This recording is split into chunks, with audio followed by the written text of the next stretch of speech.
À Bedburg-Haupt, en Rhénanie du Nord-Westphalie, la récolte des carottes se déroule dans des conditions qui demandent beaucoup de douceur. Le DeWolf R a 5060 doigts soulever les racines, séparer la terre et transférer la récolte vers le véhicule de transport. Le risque principal ne vient pas seulement de la vitesse, il vient surtout de la qualité du produit une fois sorti du sol. La carotte peut perdre de la valeur si elle est cassée, marquée ou chargée de terre et de pierre. Toute la chaîne de levage, de tamisage et de chargement doit donc rester régulière.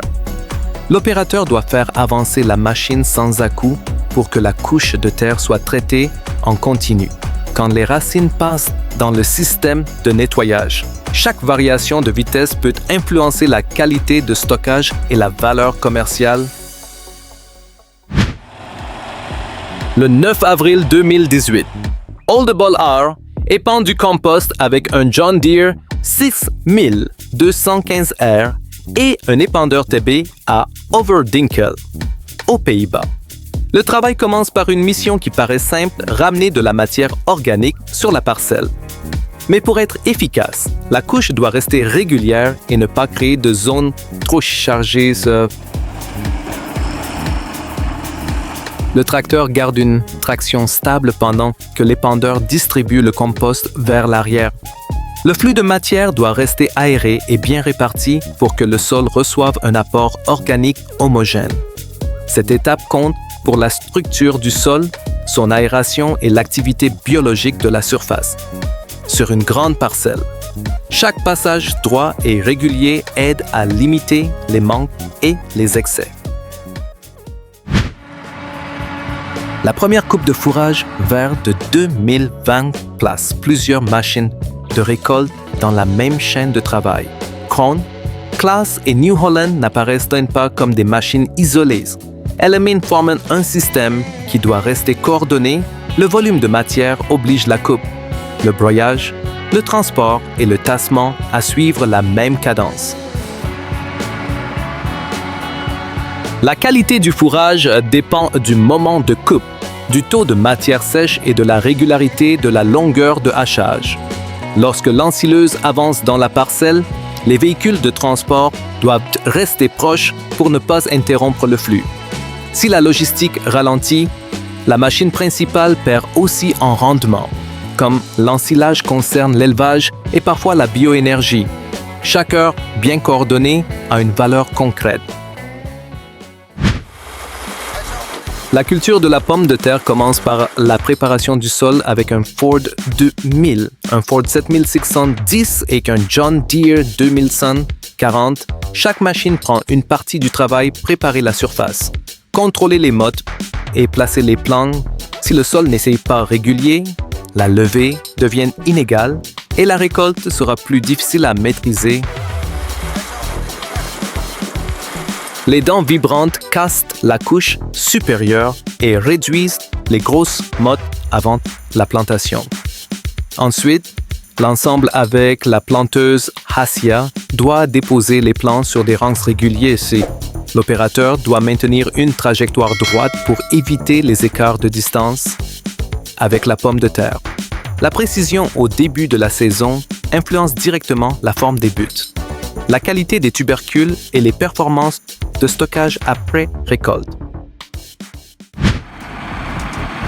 Dans le Cumbria, un John Deere 6150R tire une charrue MFA pour préparer le sol avant le maïs. L'accès difficile rend le travail plus exigeant qu'un simple labour en ligne droite. Le point le plus intéressant se voit dans les demi-tours à 180 degrés en bout de champ, tout en gardant un labour propre.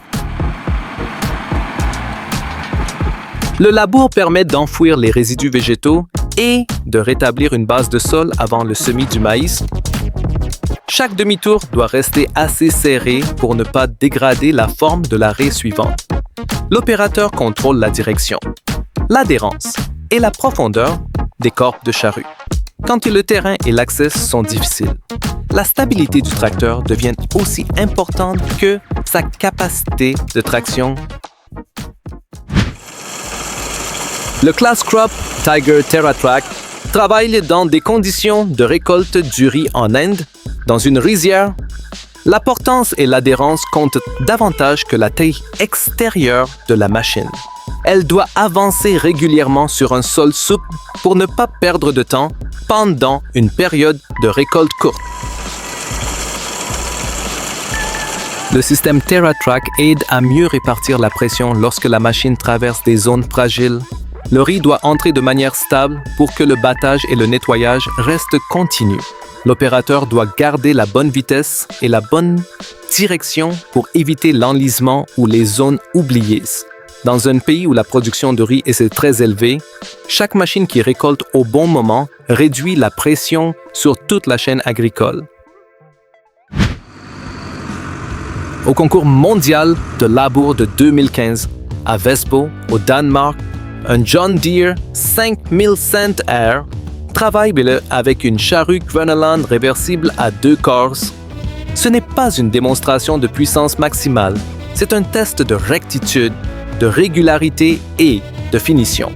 Chaque passage doit montrer la précision de la machine et de l'opérateur. La charrue réversible permet de repartir vite dans l'autre sens tout en gardant une organisation régulière des rails. L'opérateur doit aligner l'entrée, la profondeur et le retournement de la terre avec très peu de marge d'erreur. Dans un concours de labour, une ligne décalée montre immédiatement un manque de maîtrise. Même dans un cadre compétitif, ce travail rappelle l'importance de la préparation du sol pour les cultures céréalières. Un John Deere 9620R tire un Horsch Tiger 8MT pendant un travail du sol lourd en 2018. Cet ensemble s'adresse aux grandes surfaces. Là où un seul passage doit remplir plusieurs fonctions, la machine doit ameublir en profondeur, mélanger les résidus et laisser une surface prête pour l'étape suivante. Le Horsch Tiger 8MT peut travailler à environ 35 cm de profondeur dans des conditions chargées en paille. La traction du tracteur à chenille aide l'outil à garder une profondeur régulière dans les sols lourds. L'opérateur doit trouver le bon équilibre entre vitesse, profondeur et qualité du mélange. Quand un seul passage remplace plusieurs opérations séparées, l'efficacité dépend autant de la régularité du résultat que de la puissance disponible. À Mid-Canterbury, en Nouvelle-Zélande, un Fendt 943 MT de 430 et un chevaux tirent un Väderstad Top Down 6 Cents sur une grande parcelle. Cet ensemble est conçu pour une agriculture de grande échelle, où chaque passage doit produire un résultat visible. Il coupe les résidus, ameublit le sol, nivelle la surface et reconsolide l'ensemble dans la même séquence. Le top-down combine des disques, des dents, un niveleur et un rouleau pour travailler plusieurs couches de sol. Les dents peuvent descendre à environ 30 cm. Tandis que l'arrière finit la surface, l'opérateur doit garder une vitesse adaptée pour que chaque élément travaille au bon rythme. En réduisant le nombre de passages, l'exploitation économise du carburant, du temps et conserve une structure de sol plus stable. Le John Deere S700 est présenté avec un accent sur l'automatisation de la récolte et le système Active Yield. La machine ne se limite pas à récolter du grain, elle produit aussi des données de rendement utiles pour les décisions après la saison. Dans la récolte moderne, une information précise issue du champ peut compter autant que la vitesse de coupe. Active Yield utilise des capteurs dans la trémie pour calibrer en continu le système de mesure du rendement. L'opérateur n'a donc pas besoin de s'arrêter souvent pour réaliser des réglages manuels. De bonnes données aident à comparer les zones de parcelles, les variétés, la fertilisation et les choix de conduite culturelle. À grande échelle, une erreur de mesure répétée sur de nombreux hectares peut fausser la préparation de la campagne suivante. À Gold Plow Farms, un New Holland 7840 classique tire une faucheuse Kuhn pour la deuxième coupe d'herbe. L'ensemble n'est pas récent, mais il accomplit toujours une tâche soumise à une vraie contrainte de temps. Quand l'herbe atteint le bon stade, l'opérateur doit faucher proprement et rapidement avant que la qualité fourragère ne baisse. La faucheuse Kuhn entre dans sa 23e saison de travail et le New Holland 7840 compte lui aussi de nombreuses années de service. Cela montre qu'un matériel ancien garde de la valeur lorsqu'il est bien entretenu et adapté à la mission. La coupe doit rester régulière pour que l'herbe puisse sécher ou être reprise dans de bonnes conditions en production fourragère. Chaque passage influence directement les réserves et l'efficacité de l'alimentation du troupeau. À East Cork, l'équipe de South Coast Agri sème des féveroles de printemps avec un New Holland T7,270.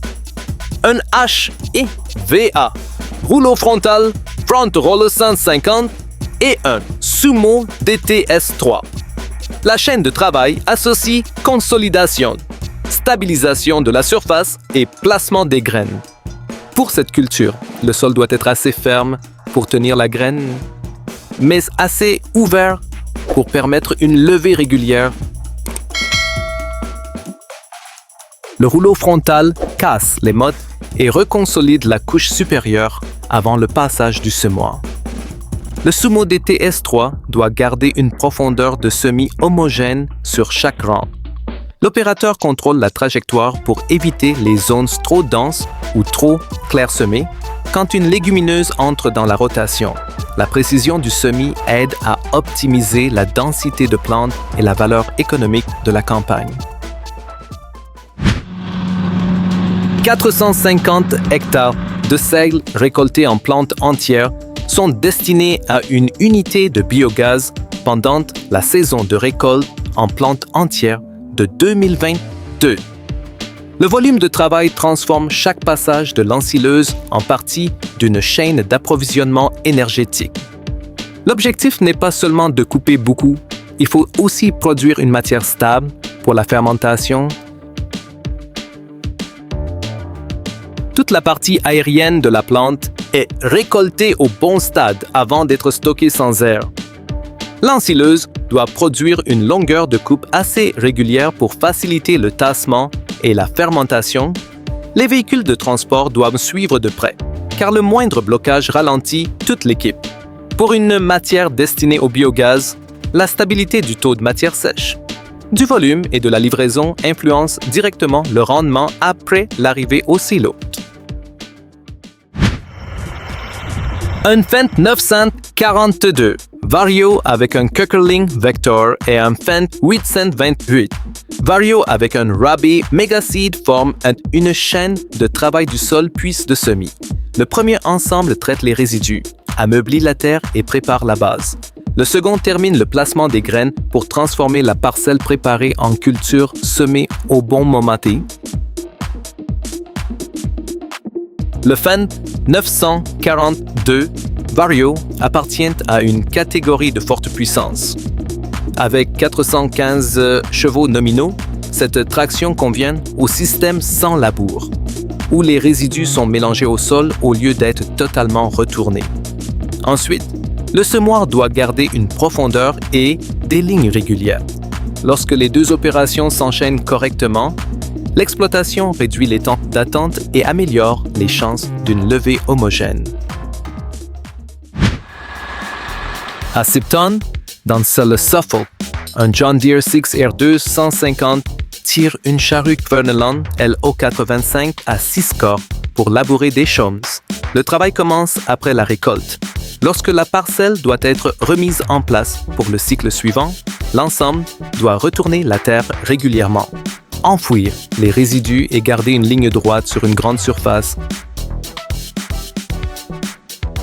La Kverneland LO85 est une charrue réversible adaptée aux tracteurs de forte puissance.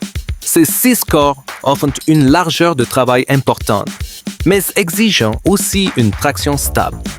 L'opérateur doit régler la profondeur et la trajectoire pour que chaque passage corresponde au précédent, dans une région agricole comme le Suffolk. Une bonne gestion des chaumes réduit les risques pour l'implantation de la culture suivante. Un Casey IAC travaille avec un Bednar Terraland T1D7R Profi dans une opération de travail profond après une année d'utilisation réelle. L'outil est conçu pour descendre jusqu'à 65 cm. Ce type d'intervention sert à casser les zones compactées et à rétablir la structure du sol avant la campagne suivante. Le Terraland TN Profi reçoit 2 rangées de disques placés derrière le rouleau à pointe arrière. En un seul passage, il peut ameublir, mélanger les résidus, casser les mottes et préparer une surface plus régulière.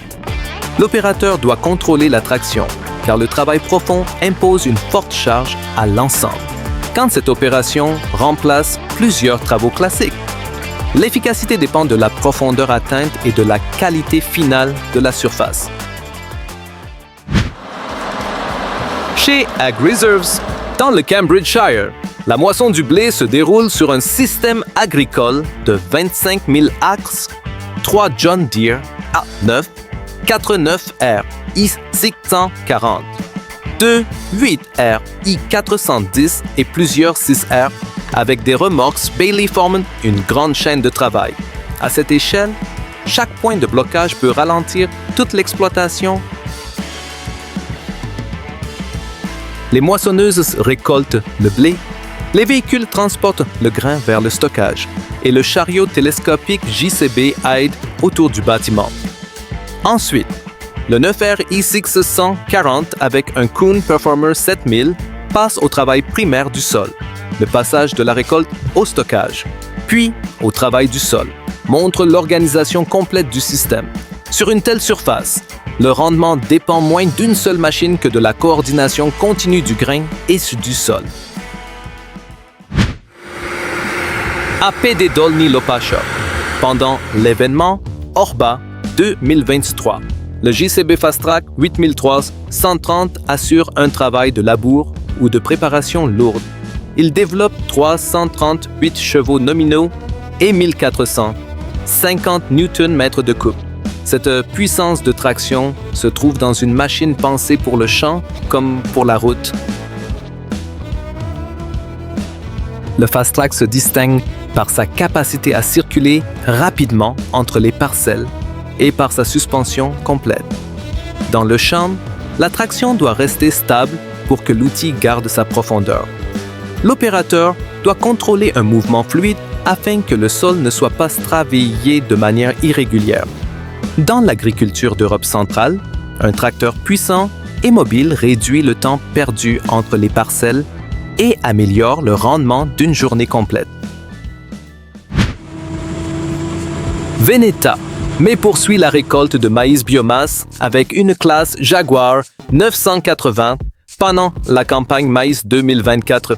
La machine travaille avec une coupe Direct Disc 6 cents pour couper et hacher les plantes en un seul passage. C'est une chaîne complète de récolte de biomasse où chaque flux de matière doit rester régulier de la plante debout jusqu'au véhicule de transport.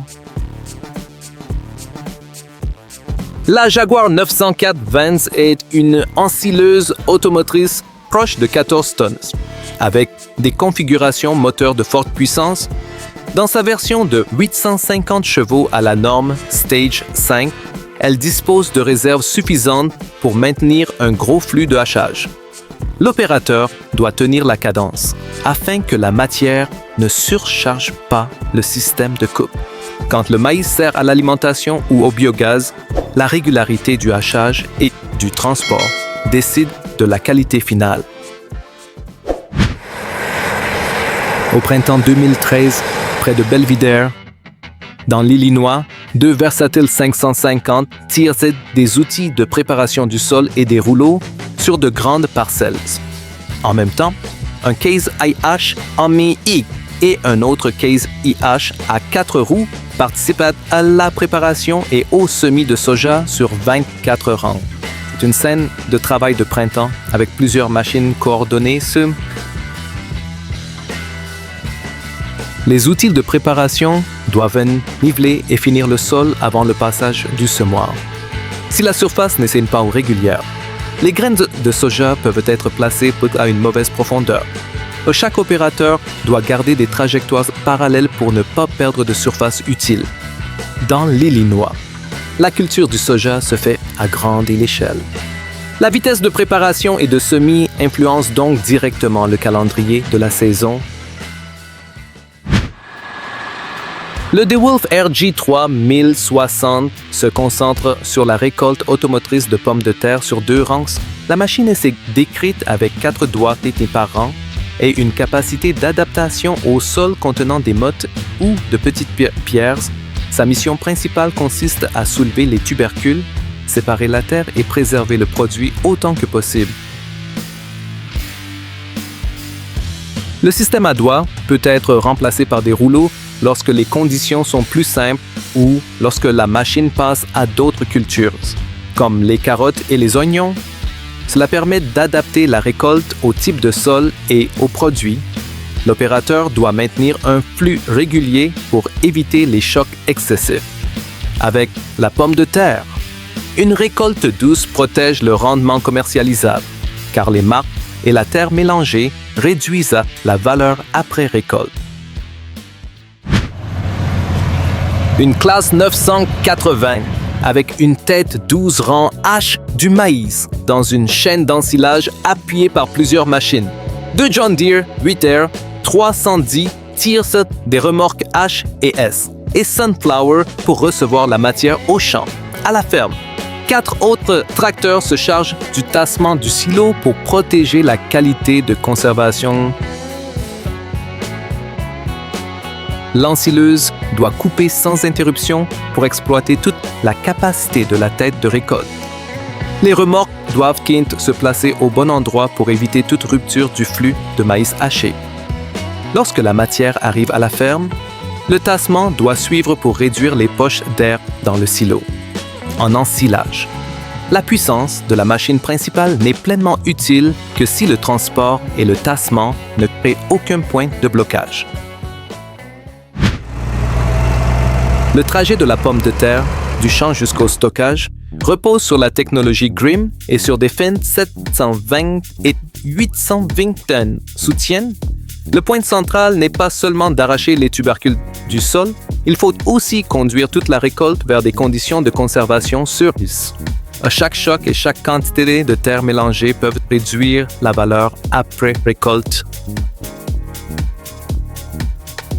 La récolteuse doit soulever les pommes de terre avec douceur, séparer la terre et transférer les tubercules vers le transport. Les tracteurs de soutien doivent suivre la cadence pour éviter l'accumulation du produit dans le champ une fois au stockage. Le remplissage et l'aération décident de la capacité à garder la qualité plus longtemps. Avec la pomme de terre, une bonne récolte ne suffit pas. La valeur finale dépend de tout le parcours jusqu'au bâtiment. Dans la province de Crémone, un John Deere i91110 apparaît lors d'un essai de récolte du maïs avec une tête Geringoff de 16 rangs. La machine est décrite comme l'unique exemplaire en Italie à ce moment-là. Avec un moteur 6 cylindres de 13,6 litres et jusqu'à 700 chevaux. Cet ensemble est conçu pour un débit très élevé. La trémie de 16 200 litres prolonge le temps de travail entre 2 vidanges. Le débit de vidange peut atteindre 186 litres par seconde, ce qui oblige le véhicule récepteur à se placer avec précision. Le système Harvest Motion vise à réduire la consommation de carburant et à augmenter le couple sous forte charge. Avec une tête de 16 rungs, l'opérateur doit garder une trajectoire stable pour utiliser toute la largeur de travail. Près de Groß-Ussingen, Dans l'arrondissement de Gifhorn, en Basse-Saxe, la campagne betteravière de 2018 passe à l'étape du chargement. Après l'arrachage, le Holmer Terraphelis II, souvent appelé Rubenmaus, prend en charge le nettoyage et le chargement. C'est le lien entre la parcelle et l'usine Nordzucker d'Uelzen. Les betteraves doivent être envoyées vers les camions ou les ensembles de transport sans emporter trop de terre. Le chargeur doit garder un flux régulier, nettoyer les racines et alimenter rapidement les véhicules. Si les véhicules n'arrivent pas au bon rythme, la machine attend et toute la campagne perd en efficacité. Pour une culture industrielle comme la betterave sucrière, la logistique après récolte compte autant que l'arrachage dans le champ. De la récolte des céréales au semis, du travail du sol au transport des betteraves et de l'ensilage. Chaque séquence montre que la puissance n'a de valeur que lorsqu'elle reste sous contrôle. Dites en commentaire quelle machine vous a le plus impressionné et continuez à suivre Titans du transport.